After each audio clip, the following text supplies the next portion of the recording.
So we're going to put together our rain barrel from Rain Reserve. Now this doesn't look like a typical rain barrel, and it's not. It's a very unique design to where it looks like, doesn't look like a rain barrel, so it blends in with the surroundings. We've got the tan version here, and this is a 50 gallon. They have a 25 gallon, 50 gallon, and 100 gallon. We can do two different ways of setting this one up. We can do it long ways and have, horizontal, or we can go vertical, which that's the way we're going to go. We're going to take it around on the front side or where it's visible from the street, so it looks a little nicer than the traditional rain barrel that we're all familiar with. And we're going to go ahead and put this together. This is made in the USA, so if you're concerned with that, don't worry about that. And if you do want to purchase a rain barrel or rain barrel accessories from Rain Reserve, at the time of checkout, you can use RAIN 2016 and save 10% on your purchase. That's a courtesy of Rain Reserve. We're working with them, and that was the offer that they provided for you. So if you want to buy anything from them, keep that in mind. So we're going to get rid of the box. Got a lot of instructions here, got warranties, so we are going to follow the instructions. But first we want to get all of our components opened up here. So we'll just get that cut.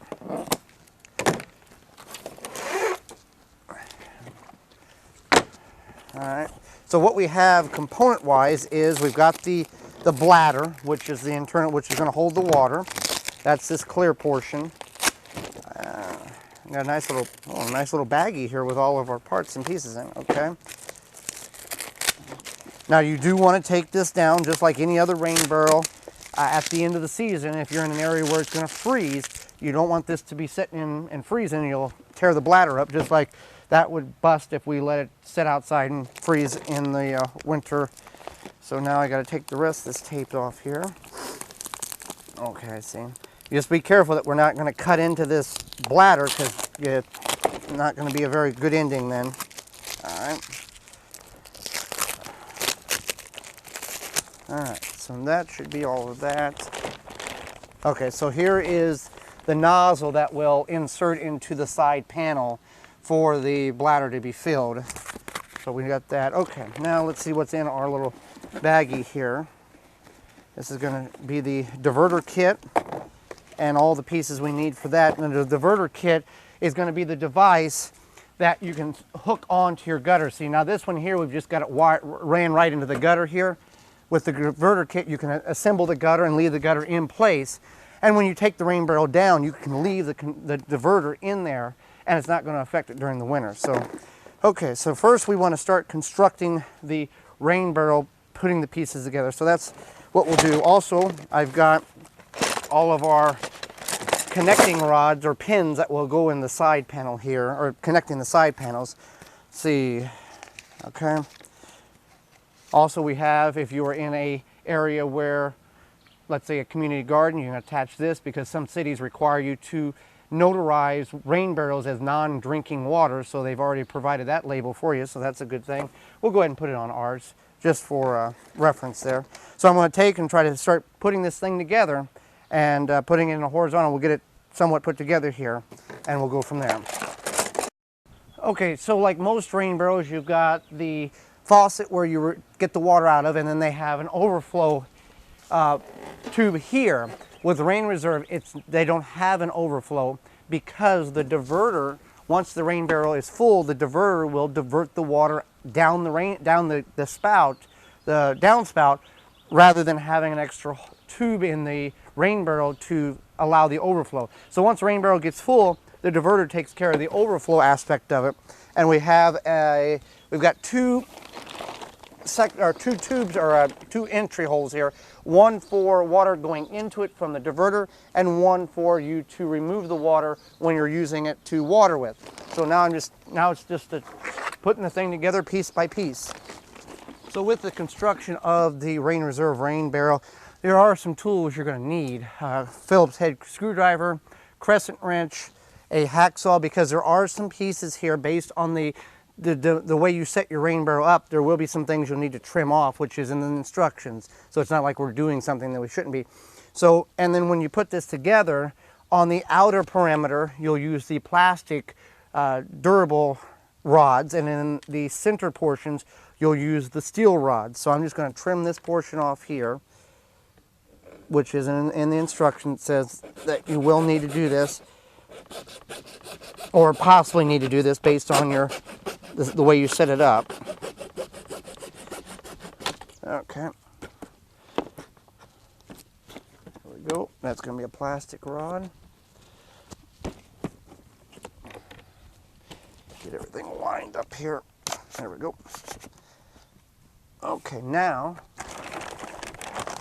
we've got the basic structure of our rain barrel. Now we're just going to add the side panels and put everything together here. So, as well as when we put these side panels on, based on how we may need to do some trimming to get everything flush and locked in, as is stated in the instructions. Okay, so I'm putting my last pin in here, the plastic on the outside, metal on the inside, and there we be on the, here we go, on the construction of the rain barrel. Now we've got it set up here for the horizontal flow, so we need to take the pins out and rearrange it so we have this on the top and this right here. So keep that in mind when you're putting this together, the way you want it to set up at the final destination.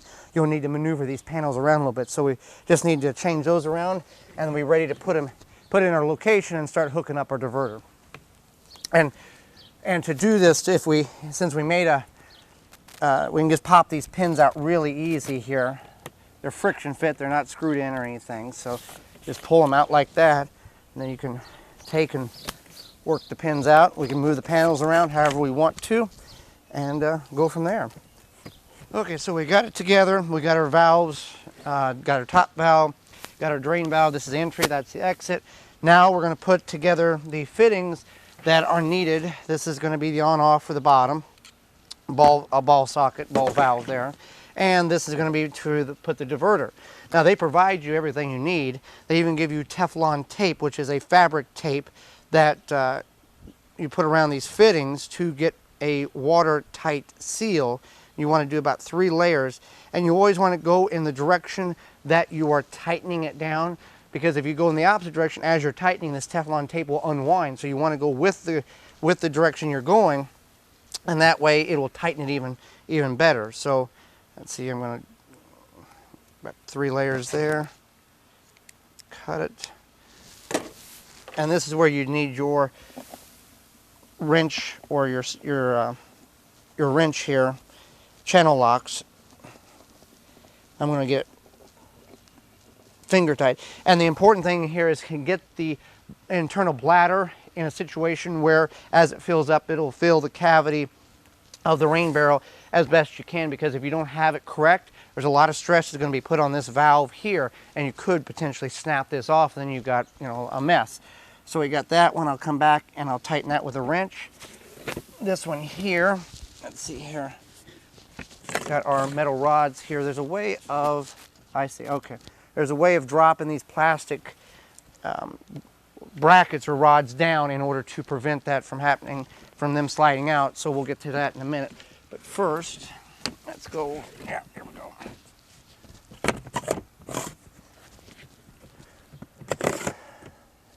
See here? Now when I pull that way, that rod doesn't come out, so that side's fixed. And this side I want to do the same thing. That's why these are at a slight angle, these plastic rods, so they pinch in. Here we go. Fix that real quick. There we go. Okay. So now that's fixed. Okay, now we can work on our valve here. And you can see right here, you can see how the angle has put them two together and locked it in so that metal bar doesn't come out. Still got to do that with the back side here, but we're going to get the valve in here first. And this also, you can also screw a hose onto this as well. But again, you don't want to be yanking on it too much, because you can, it's all plastic here. Good durable plastic, but enough will cause it to break. So I'll put Teflon tape around this and screw this in. Then we'll head over to its final destination, make sure everything's level, and we'll start inserting hooking up the diverter kit. Okay, so we got a rain barrel put together. We've got it moved back here where the street's just that way. So now the thing you need to do is you got to cut your gutter. Now this gutter was already previously cut because of the rain barrel we currently had here. Much like the one on the back side of the house there with that flexible hose. So that put us in a problem with being the downspout was very jagged because of the cut that was previous to it. So we had to come in with a hacksaw, which was not an easy job, and try to clean this back up to get it all flush and make it look nice so it will fit up into the diverter. Now with the top piece here, with the downspout that is currently here, just had to take some pliers and kind of bend some of the flared out pieces in there back. Now there's going to be two different pieces that's going to come with your diverter. There's one here for a 3" by 4" downspout, which is what we have, and there's going to be an adapter for a 2" by 3". If you don't have the 2" by 3" downspout, you don't need that adapter. You can just use what's on here, what's on the diverter. So now they provide you with 4, 5, 2, 4, 6 self-tapping screws. So what you need to do is you need to put a screw on each side of the diverter, and then it gives you screws that you can drill into the base of the structure. And then the other 2 screws was for if you needed that adapter. So we're going to fit this up in here, make sure everything looks good, and I'm going to screw in. You can use an electric drill for this, we just don't have one. And then these self-tapping screws, it's got kind of a little drill bit or little teeth that will grab into the metal, supposedly. I've worked with these before. Sometimes they work good, sometimes they don't. The thing you want to keep in mind here is that you've got enough metal around below this lip here that you're going to be able to screw into. So what I would suggest to do is put this up as far as you can, which is where we're at, and then physically screw into the structure first. Then you can play around with getting the screws into your downspout. Now the nice thing about this is if you've got a clog or you need to see what's going on, the little door here gets removed and you can put it back there. So what I'm going to do here, get this in there as much as I can, and then I'm going to screw into the structure, and then this will be a permanent fixture to the house.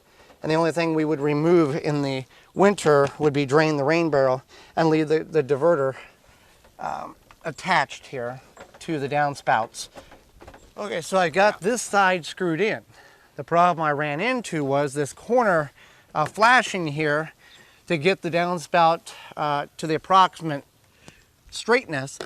Now that lip has gone, or the other screw hole has gone behind this flashing here, so I'm not going to be able to screw that on. Now I could, if I had an electric drill and wanted to play guess and find, I could figure that hole is probably about right there and I could screw into that, but I'm not going to do that. What I am going to do is I'm going to attach the diverter to the actual downspout now with the self-tapping screws, and then we can hook the pipe up to our rain barrel. So with these self-tapping screws, you just want to have a good firm base here, or make sure everything's strong and not going to slip out.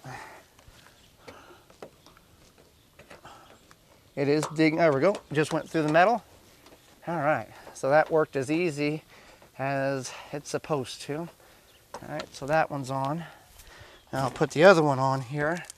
And again, we won't be able to attach that flashing, or this portion, this brace on this side, but we are pretty strong structurally there. Now, we want to make sure our box is as level as possible. We are a little high. Put a little right there. Now the other thing we want to do here, got the downspout we got to attach here.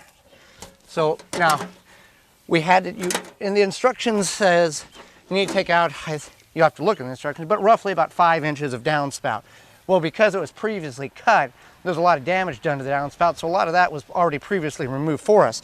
So all we need to do here is get this to slide up. I'll remove some of the bricks here that we had to hold it up during non-rain barrel usage. And it should, all right. It's not terrible, that looks good. Slide this brick back underneath. All right. Boom. All right. All right, so with each individual application, your house, your condo, your whatever it is, everything's going to be a little different, but basically this is the structure, some of the steps you may face and have to go through that we're facing with the, the bracing there and this, that, and other. So now it's time to hook the pipe that goes into the rain barrel. Now there's two holes here. There's two, you can connect this on either hole. Now the nice thing about this diverter is you can hook another rain barrel up. So we could have one here and we could have one here, but you can run two. And like I was talking about earlier, when this rain barrel reaches its capacity, it'll back the water up here and then it will just overflow and go down the drain, down the downspout like normal. So since we're not going to be using the secondary drain hole, they do provide a cap for it, which we will friction fit over top of that. And we're going to use the hole that's closest to the rain barrel. And you can run this, and you can see this is, and I'm not even expanded it all the way. There's a lot of pipe here, so if you needed to hook the spout up here, or hook the diverter up the downspout here, and you had something over here, you could certainly run this along the house like this. It would work very nice. And so we're just going to put this together. All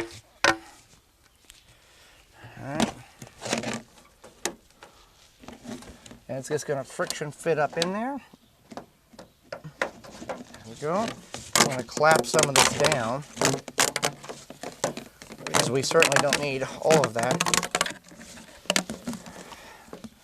I'm going to put it, friction fit this here. There we go. All right. And then at the end of the season, this would come off. So as it fills up, it'll back up and then it'll back over into the rain, in the downspout. But in the winter, you can just remove this and you're good to go. You can just take everything inside and leave this unit attached. So and you can attach a hose down the bottom here with this ball socket. So you want to make sure, before we get this thing full, you want to make sure the ball socket is closed, so when we capture water, we're not just spilling it out. So they also provide you another cap for when winter comes, you can just cap that off there and you're good to go. So you want to keep this somewhere where you don't forget where it's at. We'll put that back, slide that back on there. All right. As well as we don't want to forget our do not drink sticker here, and we'll put that right above the valve of the rain barrel. So there you go, courtesy of Rain Reserve, a very nice rain barrel.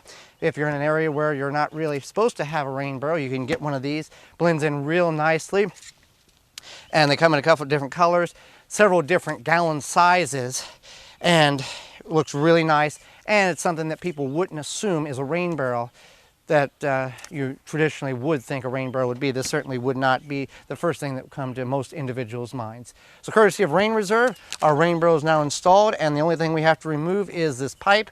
Leave the diverter on there for year round. And if you want to purchase your own rain barrel from Rain Reserve, link is in the show notes below. And it's Rain Reserve. If you at checkout use RAIN 2016 and save 10% on your total purchase. For more information, please visit thewisconsinvegetablegardener.com.